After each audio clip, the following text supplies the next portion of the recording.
Bonjour à tous et bienvenue sur Nyon Région Télévision pour un nouveau débat. Alors on a déjà passé en revue quelques candidats qui vont se présenter en vue des prochaines élections communales du 28 février prochain. Mais aujourd'hui, place à ceux qui ont décidé de se retirer de la vie politique.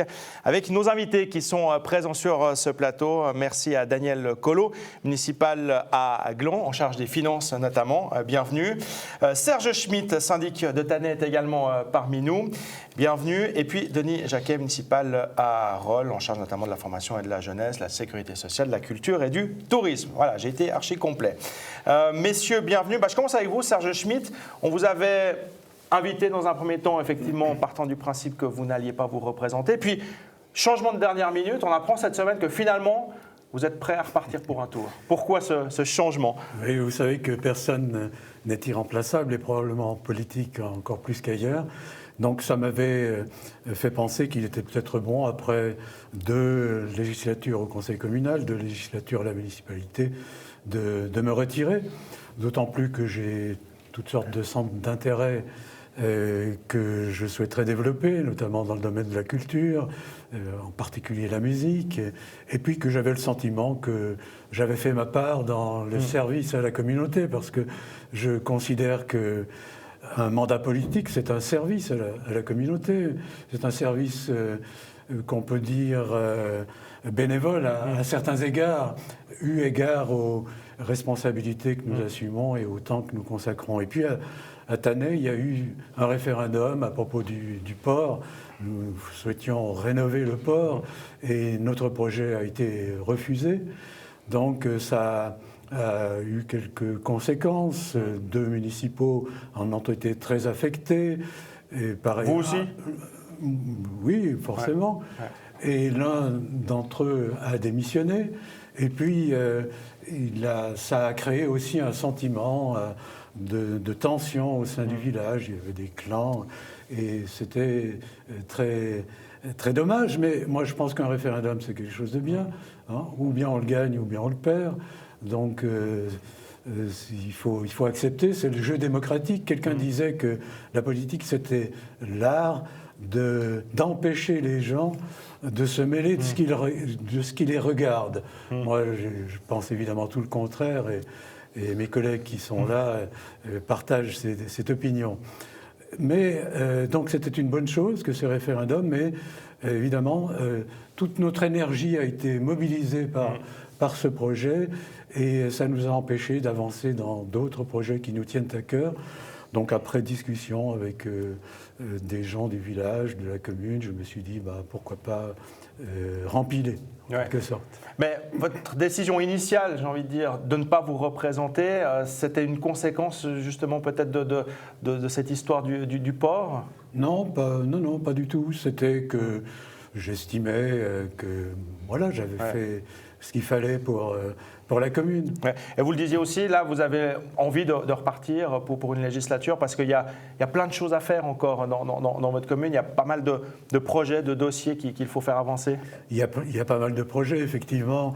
Nous devons construire un petit immeuble sur le terrain qui a été libéré ou qui sera libéré par la déchetterie, puisqu'on a le projet qui est déjà bien en cours d'une nouvelle déchetterie intercommunale avec Communy et Chavannes-des-Bois. Nous voulons construire une annexe à l'école pour y loger dans de meilleures conditions qu'actuellement les UAPE, pour construire une salle de gymnastique.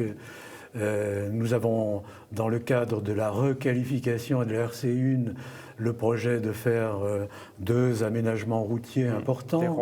Des ronds-points sur la commune. Ouais. Donc il y a effectivement pas mal de choses à faire.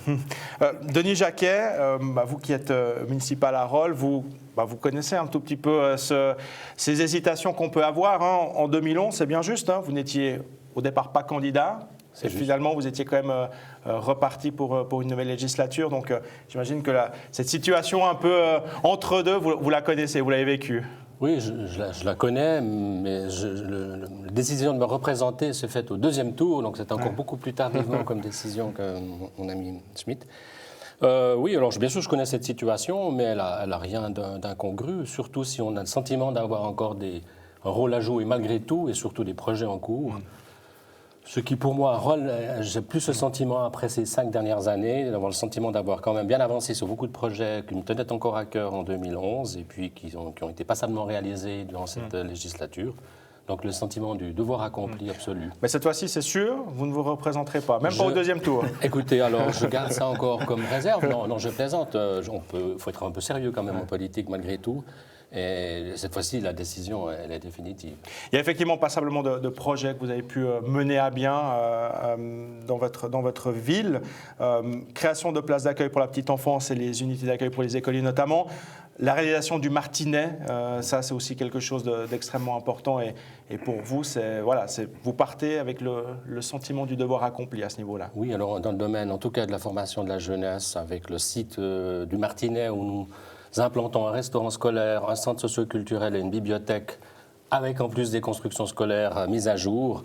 Je pense que c'est un projet pilote, même dans le canton, voire plus largement. Et donc c'est vraiment le projet qui me tenait à cœur de terminer avant la fin de la législature. Denis Colo, c'est un peu la même situation que vous vivez. Vous avez vécu 3 législatures donc, du côté de Gland. Qu'est-ce qui vous motive ou qu'est-ce qui vous a manqué comme motivation peut-être pour repartir encore pour une législature? Je crois que la motivation ne manque pas parce que j'ai toujours été quelqu'un de direct, ouvert, en voulant aller vers quelque chose, et j'aurais encore des tas de projets en tête. Par contre, j'ai aussi une philosophie qui est, après avoir fait 12 ans de conseil communal, 15 ans de municipalité, j'ai toujours défendu 2 ou 3 municipalités. Ensuite, il faut laisser arriver avec du sang neuf, d'autres visions pour faire bouger les choses. L'autre élément que je dirais, qui est quand même aussi très important, c'est que de plus en plus pour une ville, ou même pour des localités, l'approche vie professionnelle, vie politique vient de plus en plus difficile. Ouais. Et avec mes responsabilités au niveau professionnel, il devient de plus en plus difficile de trouver le temps nécessaire pour bien faire son travail et faire quelque chose à moitié ou mal, c'est quelque chose qui n'est pas dans mes philosophies. Vous avez dit dans un article que la municipalité, ça représente facilement une centaine d'heures par mois. Absolument. C'est énorme. Absolument. C'est 100 heures par mois, mais lorsqu'on est motivé, on ne les voit pas. Par contre, il faut quand même chaque fois relever, c'est que nous sommes très motivés, nous voyons les choses positivement, on vit là-dedans. Professionnellement, on doit aussi faire la part des choses, c'est aussi très important. Par contre, il faut toujours faire attention de ne pas laisser systématiquement l'aspect familial, privé de côté. Et je dirais que sur ces 15 ans, j'ai toujours essayé, entre vie professionnelle, vie politique et vie familiale, de travailler sur les 3. Et il ne faut jamais que ce soit le même qui soit toujours du bon côté. Alors, question à vous deux. Maintenant, vous décidez de tirer un trait sur l'exécutif de vos villes respectives. Est-ce que ça veut dire que vous tirez un trait définitif sur la vie politique? Alors, personnellement, oui. Personnellement, oui, parce que j'ai toujours horreur d'avoir quelqu'un qui revient en après au conseil communal, dans le sens que, en tant que municipal, on est à la source de toutes les informations. On sait tout ce qui se passe dans notre commune. On connaît toutes les ficelles. Et venir par derrière, pour moi, il y aurait trop de frustration. On n'est pas à vouloir donner des leçons. C'est notre approche, c'est notre philosophie. Donc, il faut les laisser libres. Donc, ça, c'est ma philosophie. Monsieur Jacquet? Oui, non, moi, j'aime pas la politique. Je dois l'avouer, après 12 ans, je n'aime pas la politique. Je m'y suis mis tardivement et c'est vrai que j'ai apprécié mon rôle, mais je trouve que même si le politique est nécessaire forcément, que ce n'est pas ma tasse de thé absolue. Donc je ne poursuivrai pas, absolument pas de mandat politique, donc, de quelque manière que ce soit. Par contre, je redeviens un citoyen responsable qui s'intéressera à la politique malgré tout. Et là, je me réjouis de retrouver une certaine autonomie de parole, de pouvoir enfin m'exprimer peut-être de manière plus personnelle. Peut-être la difficulté pour des jeunes qui souhaiteraient se lancer en politique, c'est que l'image du politique s'est un peu dégradée. Non pas qu'on estime qu'aujourd'hui le politique a moins de compétences ou consacre moins de temps, au contraire, à son mandat. Mais c'est un sentiment général qui s'est peu à peu, de manière un peu insidieuse, répandu, une sorte de désamour, de la dérision à l'égard de l'activité politique auquel les jeunes sont sans doute sensibles. Et je pense par exemple que les guignols de l'info, à cet égard, même si moi j'ai beaucoup ri, mais pas toujours, en sont le parfait exemple.